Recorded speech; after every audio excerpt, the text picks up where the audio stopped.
Well, hello, fine people. Hello. Forgive our record skipping. Yeah, that was awkward. It was very awkward. My name is Jen Childs. I'm the producing artistic director of 1812 Productions. And I'm Scott Greer, and you're welcome. And usually at this time we would be gathering in the theater to laugh together. But because we can't do that, we are gathering around our dining room table to talk about comedy and drinking. And so, what are you drinking? I am drinking ice with bourbon. Very innovative. Very innovative. This week, in honor of the 4th of July, I'm drinking something called a COVID fireworks show, which is just a gin and tonic, but it's garnished with a Roman candle that shoots first red sparks, then yellow sparks, then green sparks, and then red sparks. Here's to you. So, we have a couple of shout outs today. First of all, we want to say a big hello and feel better to our friend Christopher Colucci. This is for you. Yes. Second of all, we just want to do a very tiny bit of the 2,000-year-old man. Carl Reiner passed away this week, and Carl Reiner taught me how to be a straight man. He taught everybody how to be a straight man. Exactly. He was sublime, and being a straight man is it takes such generosity to kind of just like loft the ball so that the comic can hit it out of the park. And I would say, like, his quiet genius was that without him, Dick Van Dyke. Yes, I mean, like nobody would be as funny. Nobody would be as funny. Sid Caesar. So we have just a very, very tiny bit of the 2,000-year-old man. I see. I'm here today with the 2,000-year-old man. Now, sir, we know that many, many hundreds of years ago, many men had more than one wife. Yes. Did you practice polygamy in those days? I never practiced it. I was perfect at it. In other words, you were a polygamist. Yes, one of the biggest polygamists in Southeast Persia. Now, how many wives did you have at one single time? Let me see. The most I ever had was 7. 7 at one shot. 7 beautiful wives? Yeah, I had Ruchel, Rachel, Rachel, Rochel, Raquel, Rachel, and Zenobia. What was it like to have 7 wives? Terrible. It was absolutely the worst thing that ever happened to me. Why? To come home from work and I hear, you're late for supper, supper. I hate your guts. So, here's to you, Carl Reiner. Thank you, Carl Reiner. Yes, indeed. Now, I said earlier that at this time we'd be gathering in the theater. Well, the truth of the matter is we would not be gathering in the theater. We would be gathering in the studio because summertime at 1812 means one thing, and that means the Jilline Ringle solo performance program. And all of this month, we are honoring artists who have gone through that program. Now, Jilline, the 6-foot redhead Amazon from Pal, whom all men desire, would start her very famous Manda Manja solo show, with the saint of the day. So for this time that we're honoring Jilline artists, we are also going to do the saint of the day. And are you ready? Yes. It's very exciting because today it's not just one, we get 2. 2 saints for the price of 1. What a boon. Yes, what a boon. Saint Processus and Saint Martinian were pagans, as many saints often are in the beginning. And they served as guards at the Mamertine prison in Rome. Now, while they were there, the Apostle Peter was locked up in the prison. Processus and Martinian listened to what he was saying and started to take what he had to say and became believers. And Peter was like, I'll baptize you. And they said, there's no water. And then Peter prayed, and a big, huge, gushing stream appeared in the prison. And he was able to baptize them. And they released him from prison, because as you are wont to do to someone who baptizes you. So then this is where it gets tricky. Always does with the Always saints. does with the saints. Always does. The head jailer, Paulinus, learned about this. Now, I'm reading this directly from Catholic.com. And he demanded that Saints Processus and Martinian renounce Christ. But they fearlessly confessed Christ, and they spat at the golden statue of Jupiter, which perhaps was in the prison, perhaps was elsewhere. We don't know. It doesn't say. Paulinus ordered, it's very important, that they be slapped on the face. Paulinus was always ordering the slapping. Always with the slapping. Slap happy Paulinus. And then, seeing the resolute stance of the holy martyrs, he subjected them to torture. So it went from this to beating with iron rods, scorching with fire, and finally being thrown into prison themselves. They wouldn't be a saint without torture. Like Well, it gets better. That's step one. It gets better. So then Paulinus, he of the slapping and the torturing. Yes. He was very soon punished by God. As soon as he threw him into jail, he was struck blind and he died 3 days later. Wow. Died. Boom. So his son, Paulinus Jr. I'm almost certain that's not true. Paulinus the Younger. Paulinus the Younger. Paulinus the IV, whatever it is. Anyway, he was so upset about this. He went to the city ruler demanding that Processus and Martinian be put to death, and they were beheaded with the sword. You're welcome. You're welcome. And their tomb is in the south transept of St. Peter's Basilica in Rome. So if you want to, that's like Saint Broadway. Yeah, that's really up there. And they are the patron saints of. Can you guess? Slapping. Prison guards. Oh, prison guards. It's appropriate. Okay, that makes sense. Yeah. So saint of the day. The saints of the day. Now, one of the things. And good night. We have been talking for the past couple of weeks about the Jilline program, and we've put a lot of focus on the residencies, the summer residencies, where artists come and they work on creating a show of their own over the course of a week. But there's another arm to the Jilline program, which is the Couple Extra Bucks Fund. And that is for artists who have shows that are already ready to go and are ready to be produced. This was named by her dad. Her dad, exactly. Yeah. But they just need a couple extra bucks to make it happen. And so these are micro grants that are between $500 and $1,500 to help artists take whatever step they need to take. It just gives them a couple extra bucks to make that final push for their show happen. And our next guest has been the recipient of not one, but 2 Couple Extra Bucks Fund grants. I'm going to tell you about her. She's a writer, creator, actor, and comedian based in Philadelphia. Her original solo work has been seen in London, San Francisco, Edinburgh, Philadelphia, Ann Arbor, and New York City. She has created work with the Berserker Residents, Applied Mechanics, and Lightning Rod Special, where she recently co-created and performed in The Appointment, which was a New York Times Critics Pick and Time Out New York Critics Pick. Amazing. As an actor, her credits include over 20 productions in Philadelphia. She is one of the lovely ladies of Tyndale Place, to be coming soon to an 1812 stage near you. She's a Haas Emerging Artist finalist, a Barrymore nominee, and as I said, a 2-time recipient of the Jilline Ringle Performance Grant. I'm so pleased to have Lee Minora here with us. And she's going to start us off by doing a little piece of her very first solo show that the Jilline program supported, called CHEEKS. So please welcome to the screen, Lee Minora.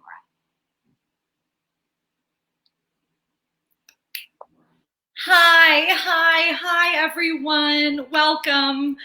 My name is Lee Minora. Thank you so much for coming out tonight to see my retrospective on famed reclusive artist, Lady Elizabeth Edwards.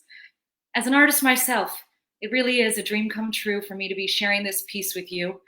I put every idea I've ever had into it, and people are saying it really shows. Now, before we get started, how many of you have heard of Lady Elizabeth Edwards before? Nobody? Okay, so you're not readers. That's okay. That's okay. Most people are unfamiliar with her work. There's a reason for that. She never sought acclaim. She wasn't whoring it all over town like Emily Dickinson. I was once unfamiliar with her work as well, but now I feel like she's inside my head. Little background before we get started. Lady Elizabeth Edwards was born in 1879. She was a writer, she was a composer, she was a visual artist. She was also a recluse. She stayed in one room of her home for the last 10 years of her life and never left, not even to go to the bathroom. Gross. I discovered her work when I was at the library one day, just reading and learning, and I stumbled upon a poem of hers called Salmon by the Bay Window. And it was so beautiful that I cried. And I cried because it was beautiful, but I also cried because I was feeling sorry for myself. I've been thinking a lot lately about what kind of artist I am and what kind of legacy I'm leaving behind. I get typecast a lot. I'm sure you can tell just by looking at me that I get typecast a lot as sexy baby. Yeah, sexy baby. And I'm really good at it too. I work a lot. The genre goes deep. There's niche work. I've done some milk stuff. I've had people write original music for me. But the thing that I'm really good at, I refuse to perform anymore because it's degrading. And I promised myself I wouldn't. But it's called Sexy Baby Gets Hurt. That was my specialty. So you can see why Lady Elizabeth Edwards became a beacon for me, a woman who goes away from the world and just makes work for herself. And I guess I started to wonder what kind of artist I would be if I could do that. You know, Cezanne once said, and I'm paraphrasing because who really cares about Cezanne, that a bunch of carrots painted simply from a person's unique perspective was more valuable than all the famous paintings that were being done by artists at his time with the perfect subjects or the perfect training or the perfect technique. He even said, and this is a quote, "The day is coming when a single carrot, freshly observed, will set off a revolution." So I've returned to the theater to find my unique voice at any cost. And I've had some success this year in Philadelphia. Critics have said things like, Lee Minora numbers among the ensemble, and played by Lee Minora. And Minora doesn't seem to know what she's parodying. I've seen audiences grapple with their walkers to give me standing ovations. I've been stopped in the street because of that commercial I did for stop signs. But still, I long for more. I long for my art to mean something, to evoke something, like Lady Elizabeth Edwards. So good. Thank you. Oh, Yeah. thank you so much for being here. First of all, We're happy to be here. Lee Minora does number among the ensemble here tonight, so thank you. Well, Yeah, score one for me. How are you doing, first of all? How are you feeling? How's life in quarantine?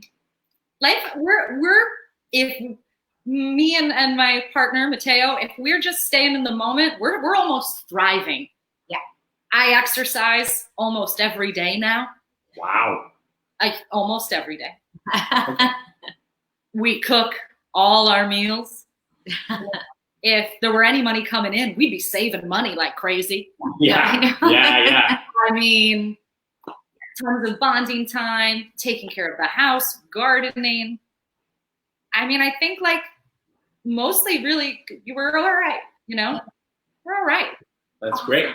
That's great to hear. Well, you were one of our very first, well, not very first, but in the past, what are you drinking? Sorry, we have to do that. Yeah. And we also have to say, we keep forgetting to do this. Okay. People are encouraged to, in the chat, like, ask questions. If yes. people have a question for Yes. Lee or a comment or anything, Yeah, please we do. always keep forgetting to do that because we're professionals. Yes.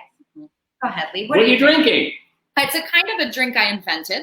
Mm. I was in a show where my character kept requesting Cointreau, and that was supposed to be very tacky of them.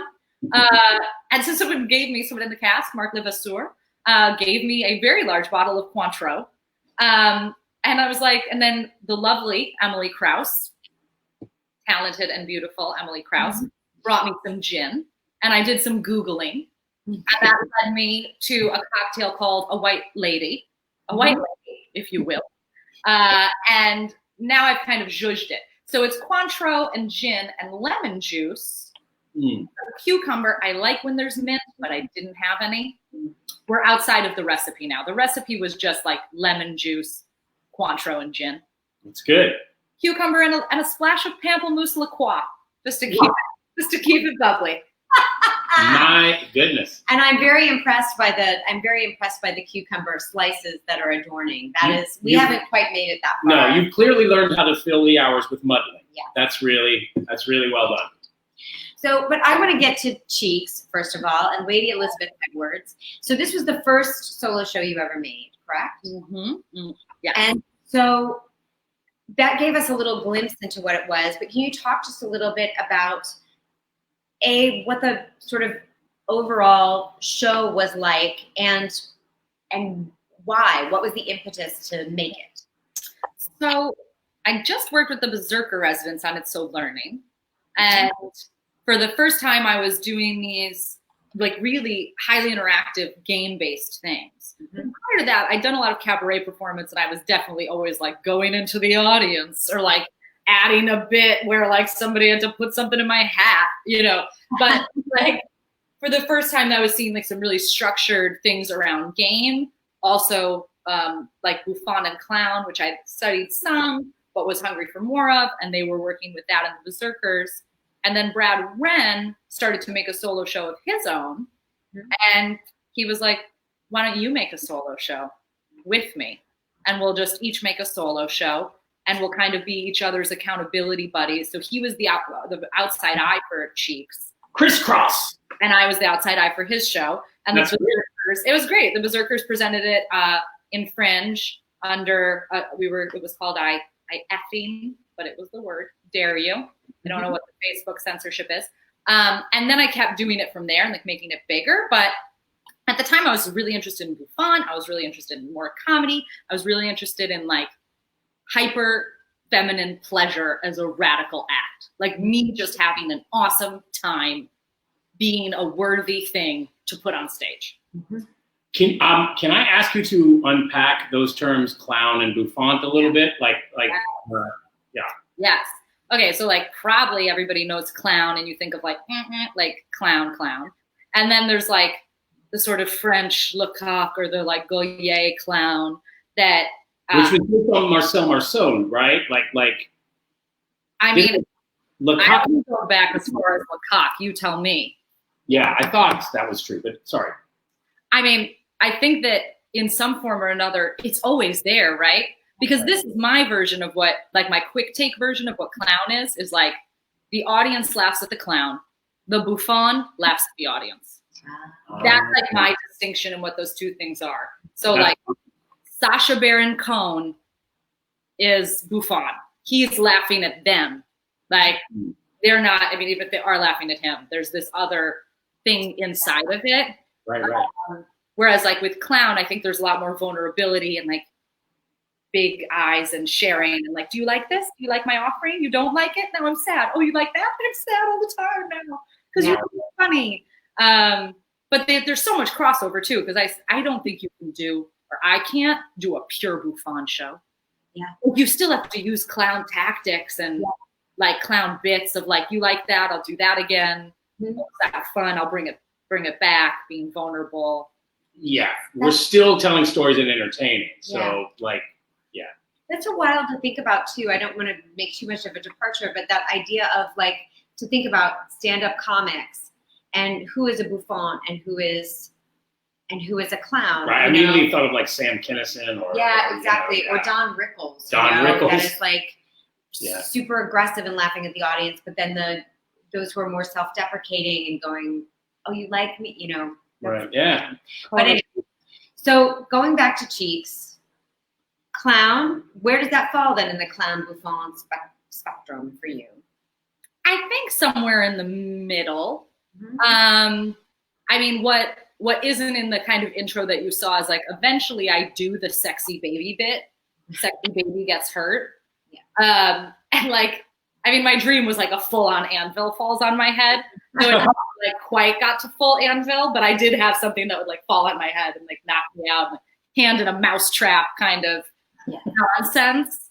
And like to me that has to be clown. Like a bouffon can't do that, but there's still a hint of bouffon there for me because I'm a sexy baby, and the critique is like inside of something about violence and sexuality and infantilizing women that's a little like, oh no, my widow hand, help me. So to me, it kind of does both, which is like, I mean, obviously we're having laughs at my expense. My hand is in a mousetrap. Things are falling on my head, but it's ridiculous. But also playing inside of some of these, like, let's take this trope all the way. How young should she be? How about just a baby? Is that young enough? No babies were harmed in the production of her show, by the way. We just need to say that as a disclaimer. No action. Only in the show. Yeah. And so I'm interested in this.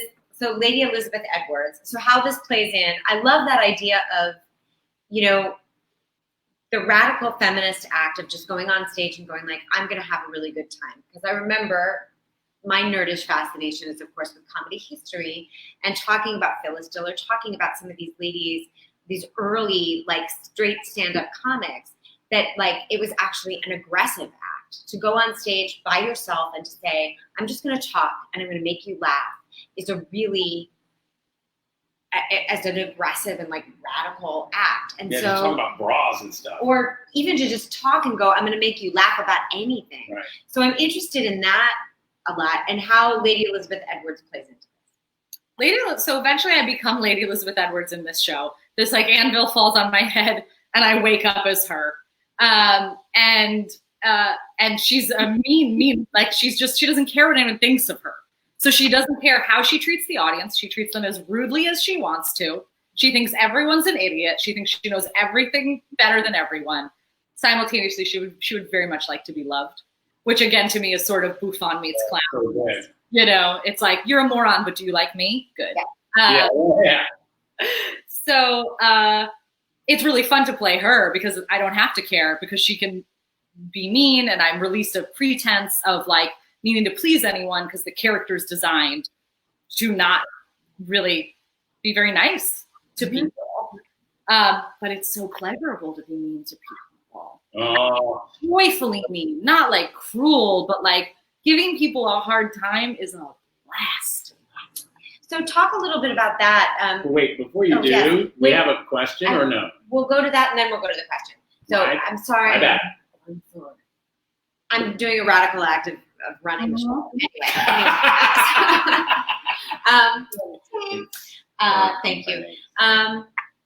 But I'm interested in, because we do a lot of audience participation at 1812, but I'm interested in what that looks like as a solo artist.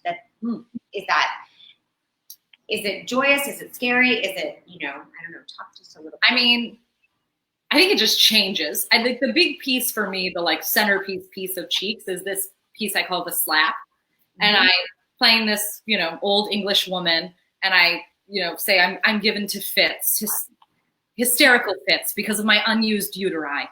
And when I have these fits, I need a man to help me, stop me from myself. So I bring this man on stage and I tell him I'm going to have a fit and I'm not going to know who I am or where I am or what's happening, but I need you to promise me that once this fit starts, you will slap me in the face.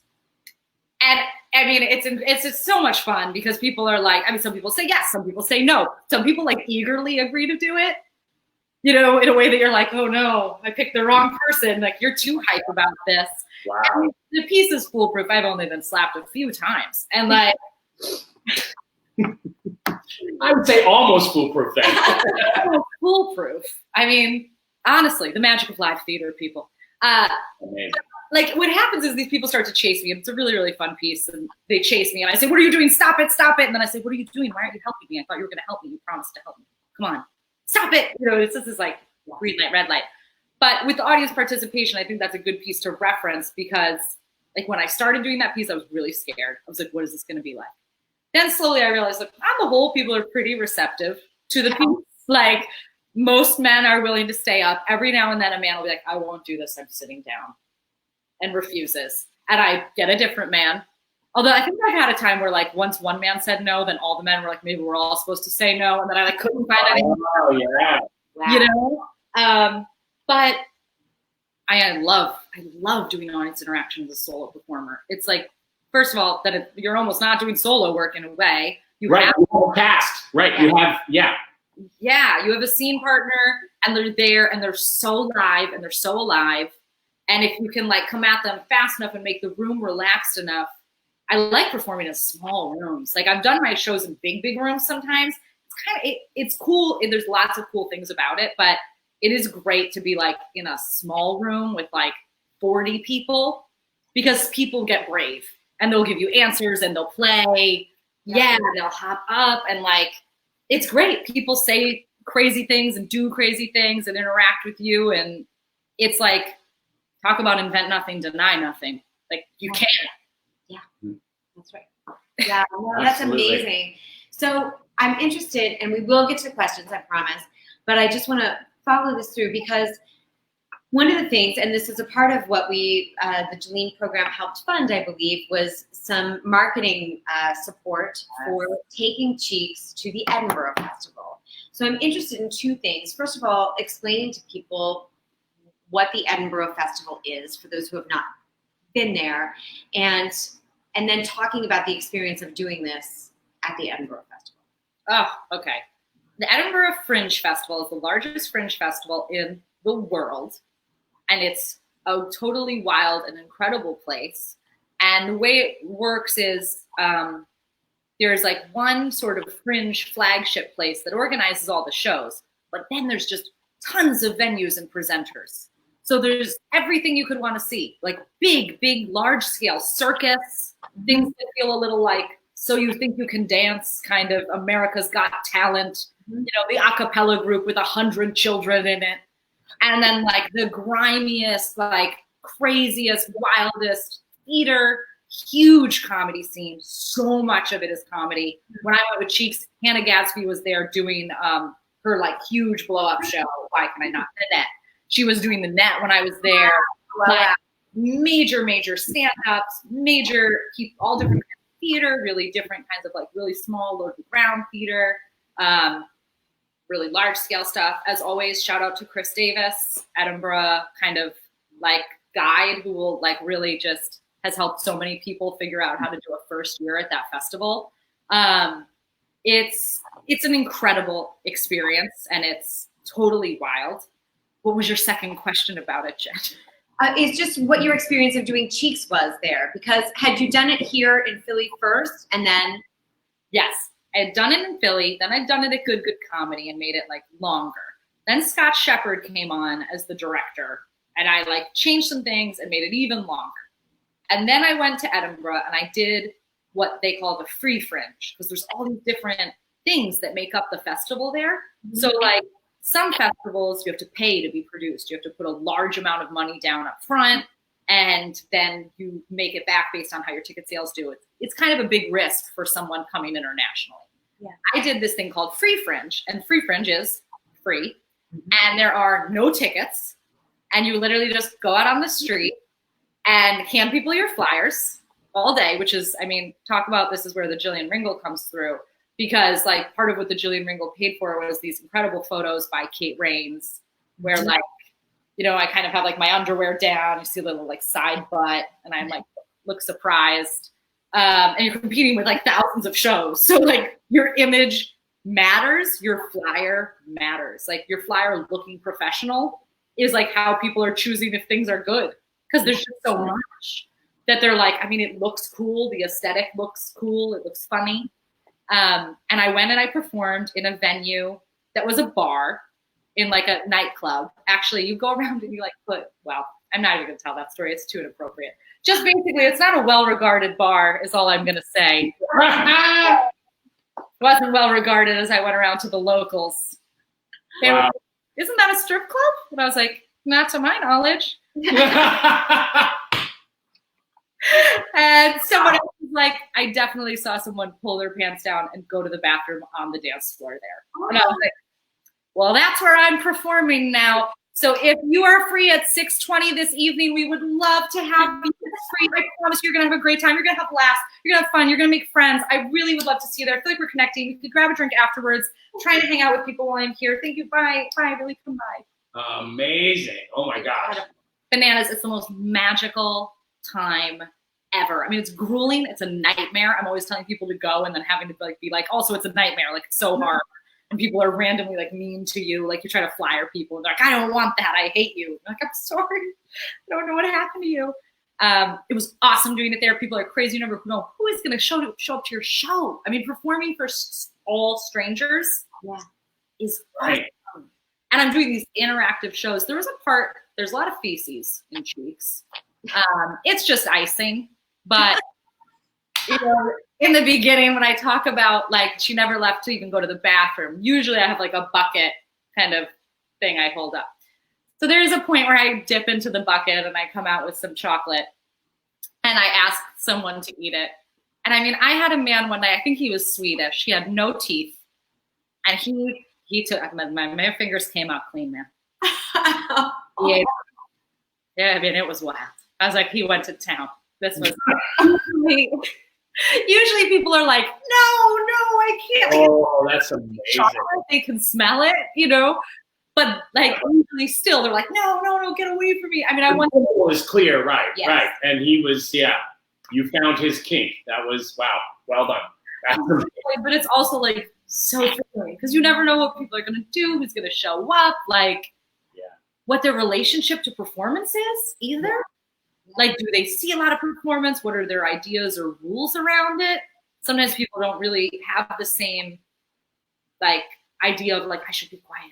Some people are like, oh, I should obviously keep talking the whole show. Yeah, Wild. it's amazing. And you talk about hecklers too. Did you have hecklers there? Totally had hecklers. I'll tell you like a heckler sad story and a heckler victory story. Please do. My heckler sad story is like every now and then in Edinburgh, you're there, you're handing out flyers. Sometimes you do a show for like 5 people.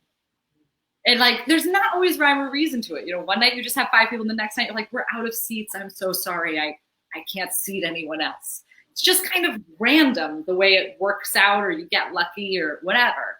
So I'm doing a show for like it's going to be a sad show. It's 5 people. My show is highly interactive. And it's like, you know, three, as they call them, they're lads, which is like our equivalent of bros. Right? If you could picture bros, it's like 3 lads. I'm like, why do they come? Like, come to this show. And as like the show started, at some point, somebody's like saying something, and I kind of can't hear him, but I think I'm asking for a response. And then I'm like, what? No, what is it? And then he's like, the show stinks. I hate the show, kind of thing. And we're 2 minutes in, like nothing started. We're 2 minutes into the show. There's like not even a show to hate yet. It's literally me being like, who's heard of Lady Elizabeth Edwards? And he's like, your show stinks. I was like, oh, okay, then you should leave. And he was like, we will. And then they left. And I mean, it's not that I minded that they left or that, like, I think it was for the best. I think it would have been a rough show, obviously. But the poor people who stayed, they must have been desperate to get out of here. People, can you imagine? I mean, I think now, knowing what I know, I would have been like, y'all, this show's highly interactive. Like, we've got 2 people. Do you want to go? Because come back tomorrow, and I will do this show for you. I mean, but they stayed. God bless them. They stayed. They stayed like Amazing. Yeah. One of them was Saint Paulinus. Yes, that's right. Linus, yeah. Slap me in the face. The And so, what's the victory story? What is the heckler victory story? Oh, these guys were in the show, and it was a packed house. So it's like, I think you can defeat a heckler with more people, but you need some people on your side. Otherwise, and I have this thing where I wake up, it's Lady Elizabeth Edwards, and she's always fainting. And I say, like, what did I eat today? And then I go to the bucket with the poo. Sounds like there's a lot of poo in this show, but that's only because there's a ton of feces in this show.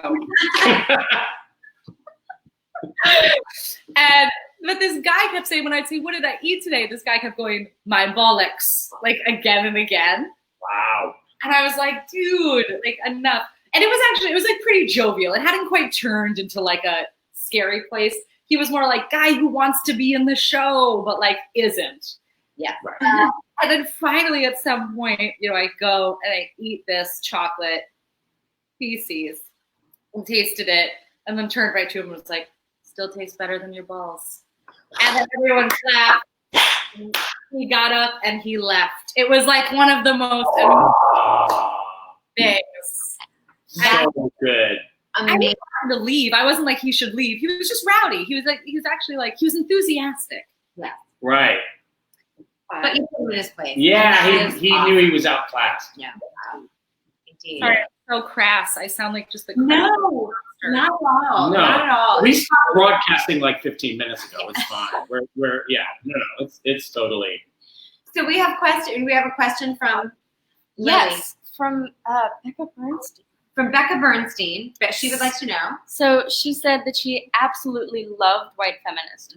And she was wondering that if you decided if you wanted to do it today, would you incorporate parts of like Black Lives Matter and like Corona situation. This is amazing. So this, Becca Bernstein, thank you for feeling the vibe of the room.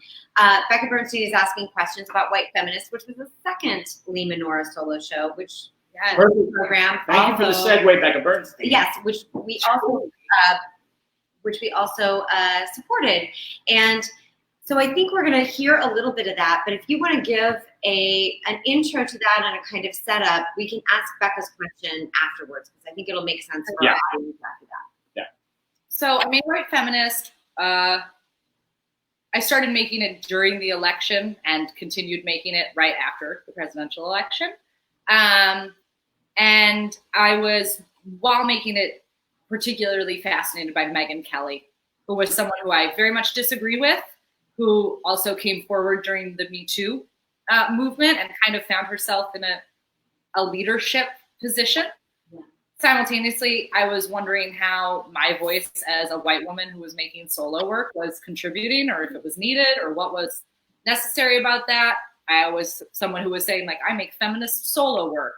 And then I was like, what does that mean? How intersectional is my feminism? What does it mean to be making feminist solo work and be just a one white, cis, straight woman on stage? And so with those like personal questions that I was having about myself and this like fascination with Megyn Kelly, and also like a moment of activism and sort of uprising following the presidential election, I made White Feminist.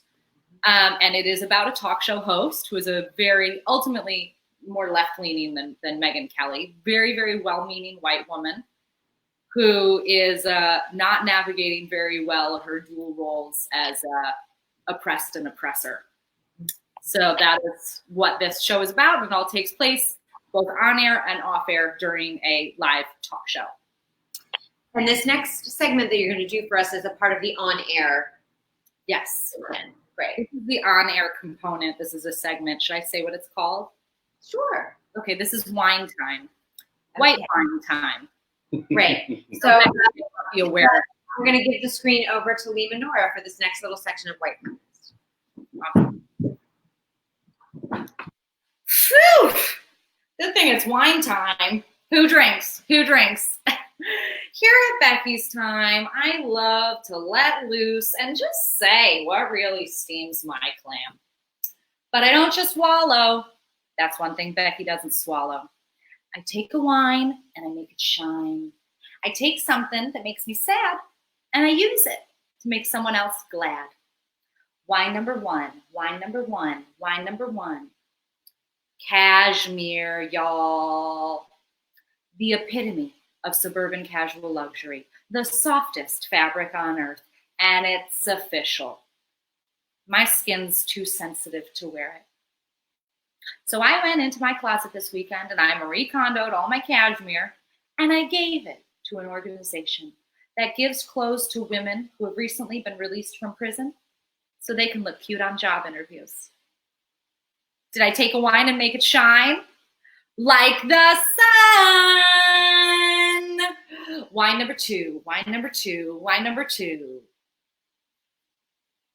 You can do anything to me, but don't mess with my kids. The past few months have been difficult because I found out that my daughter Atticus has a peanut allergy. Thank you. It's really scary.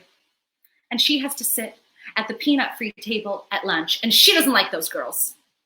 And Halloween is always just around the corner, and I said to my husband, Joe, you know my husband, Joe, I said, what are we going to do? And he said, why don't you try to organize a peanut-free Halloween?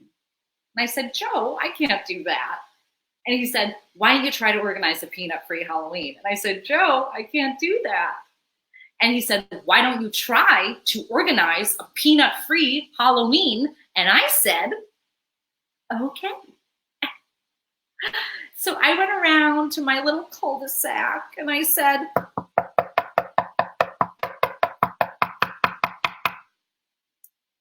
can we do a peanut-free Halloween? And you know what they said? Sure, we don't care. And my daughter Atticus was able to walk the streets at night just like every other American kid does, without any fear. Now, did I take a wine and make it shine? Like the sun. Wine number 3, wine number 3, wine number 3. Cat callers. You know about them? This weekend, I was leaving yoga, and a man came up to me, and he said, "Baby girl, where you going, baby girl? I'd take good care of you." He was very close to me. And normally, I'd just keep walking. But I said, no, not today. And I walked into a cafe across the street where I could see him. And I took out my phone and I called the police. And I waited there until that squad car came and took him away. Now, did I take a wine and make it shine? Maybe not. But I certainly took something that made me sad and afraid and used it to keep other women safe. We have resources if you're being catcalled on our website, www.beckystime.com. We're back after this break.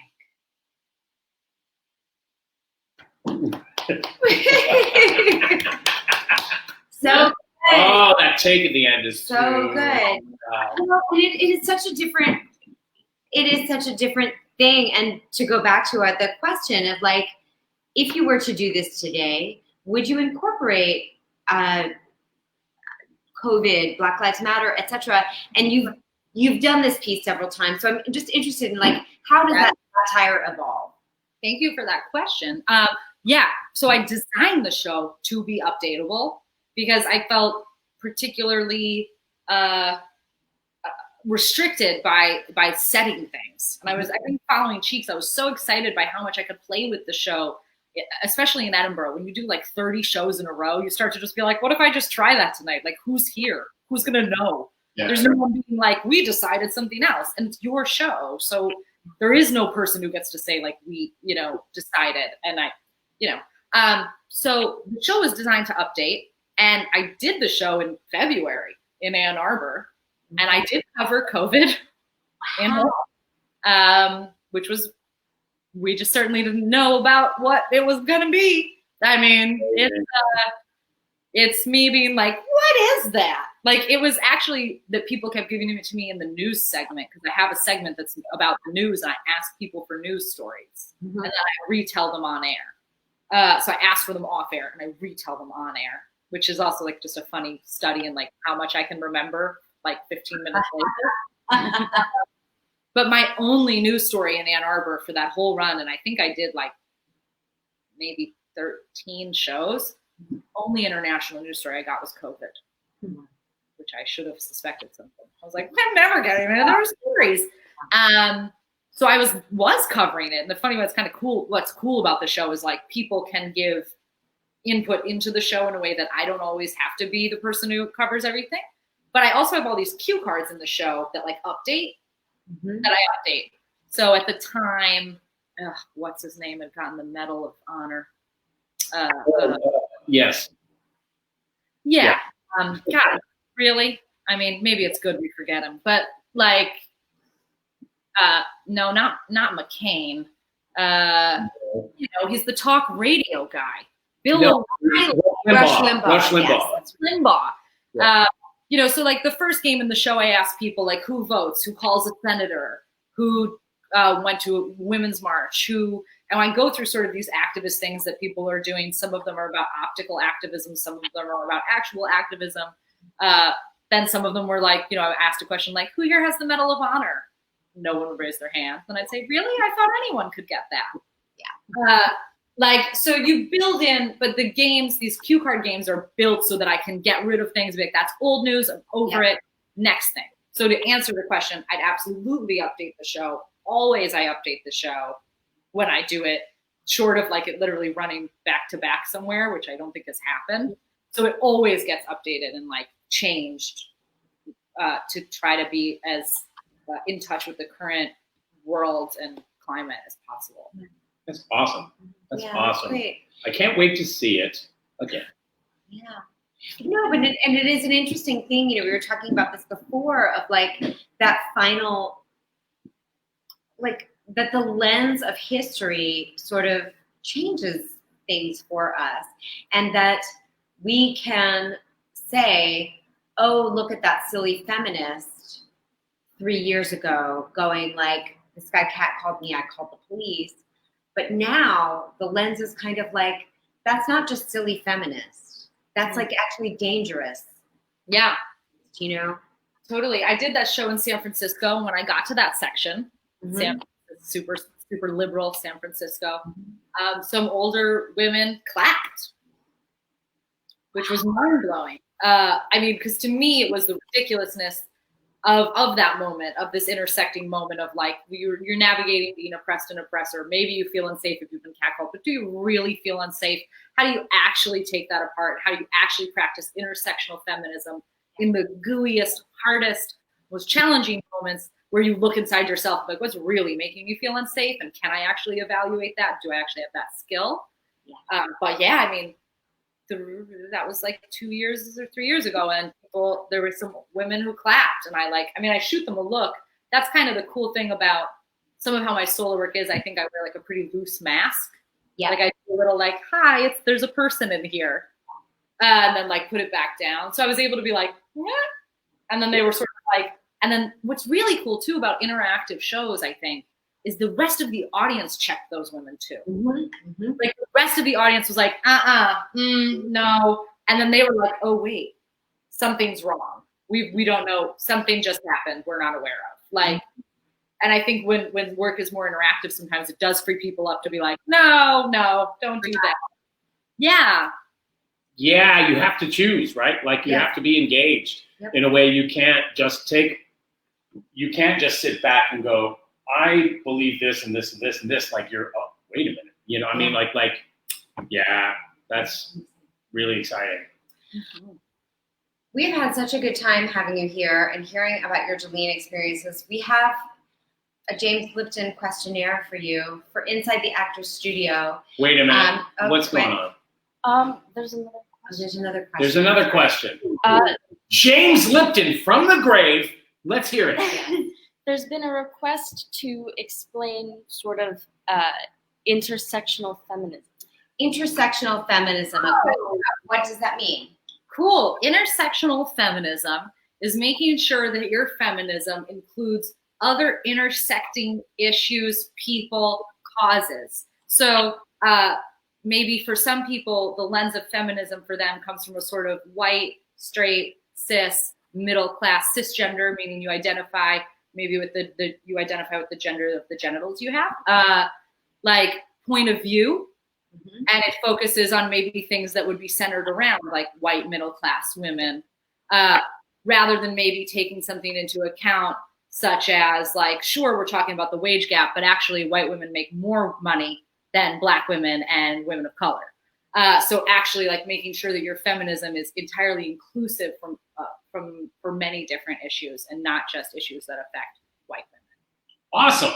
Thank you for that. Who posed that question? I don't actually know. We don't know. We don't know, but thank you. And now James Lipton comes back from the grave to ask Lee Minora these questions. Go ahead, Scott Greer. This is almost embarrassing because you've been so just super engaged in your last few comments. So my first question is, what is your favorite sandwich? Actually a real stumper, but I have a very specific sandwich. I'm going to hone in on it. Luigi Sottile, if you're out there, you know what's up. There's a place in Scranton. It's called Carmela's. And they have this incredible turkey. I don't know what they do to it. It's so thinly sliced and fluffy.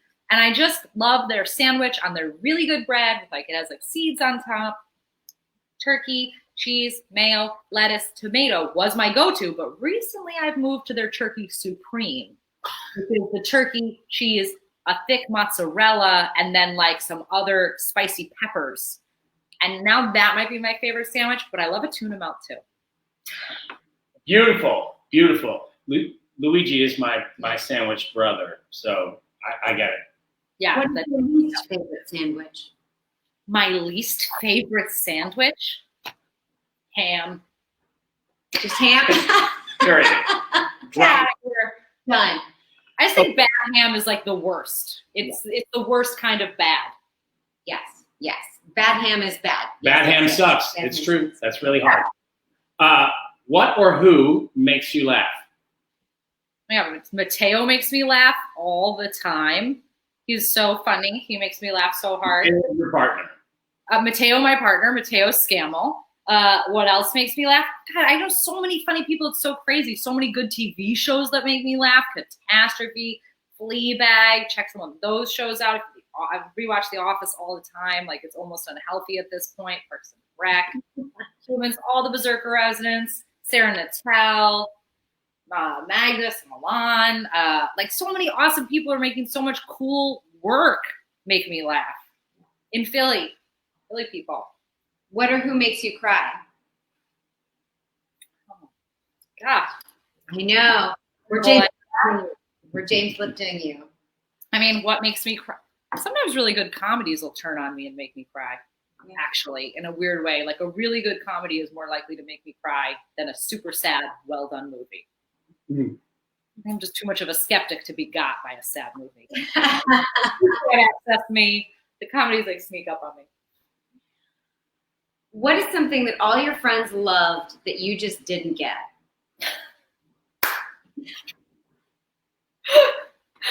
Okay. Let me think about this. Something that all my friends loved that I just... Or one of your friends. It doesn't have to be all. That I was just like, what? Okay. I'm thinking on it. I'm taking it in. I'm going to get so much shit for this. Rick and Morty. It never happened for me. Okay. I tried. Got it. And? So sorry, Adult Swim. Yeah. Who would play you? No, what is something that you love? Oh, Jesus Christ. It's going very well. Yeah, no. What is something that you loved that your friends didn't get? Nobody will watch this show, Catastrophe, that I'm talking about. I love Catastrophe! How good is that show? Delaney and Sharon Horgan what's her name? Sharon Hogan. Horgan. That's my dream. That's all I'm trying to be is her. I love that show. And now I'm at some people to watch Rami on Hulu. If you haven't watched Rami yet. Oh, it's brilliant. Right. And so I won't say people didn't get it, but no one will watch Catastrophe. I'm like, it's so good. Call him. I don't understand. Catastrophe is amazing. Awesome. I hear you. The final season. But we have the same answer. And so finally, who would play you in the movie of your life?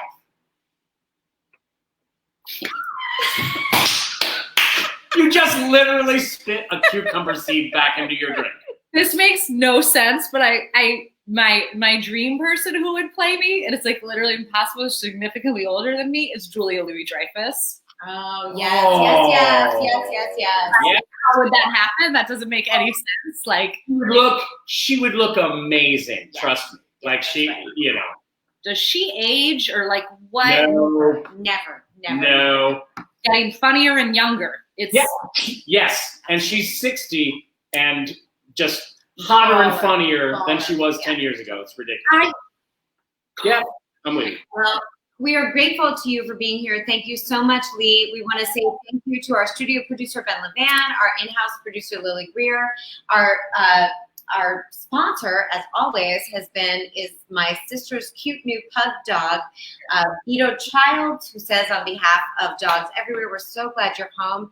Please join us next week. We've got another Jilline resident, T.S. Hawkins, is going to be here with Lois Moses, her collaborator, which is super exciting. So please come on back and join us. And until then, be kind to yourselves, be kind to each other, and we'll see you next week. Oh, very good.